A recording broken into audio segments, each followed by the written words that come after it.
নমস্কার, আমি পানিহাটির নবনির্বাচিত এমএলএ, পানিহাটি 111।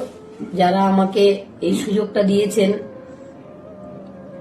আমাকে আশীর্বাদ করেছেন, ভালোবাসা দিয়েছেন, আমি যেন সেই কাজটা আপনাদের সাথে নিয়েই করতে পারি, সেই সুযোগটা আমিও আপনাদের থেকে আশা করব। এবং আমাকে যে আপনারা অভাব অভিযোগের কথা বলেছেন, সেগুলো আপনাদের সাথে নিয়েই আমি আগামী পথ চলব এবং সবার সমস্ত যে সমস্যা সেগুলো সমাধান করার চেষ্টা করব।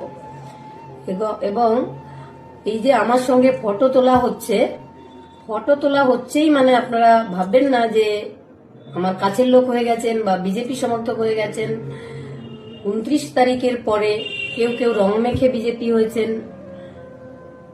তো আমি তাদের বলতে চাই, তারা বাড়িতে থাকুন।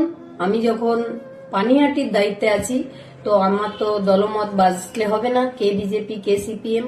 আমি সবার এমএলএ, সবারই কাজ করব। তাই আমার পাশে মানে ওই বিজেপি কর্মী হিসাবে যারা নতুন সদস্য হতে চাইছেন, তারা প্লিজ বাড়িতে থাকবেন। আর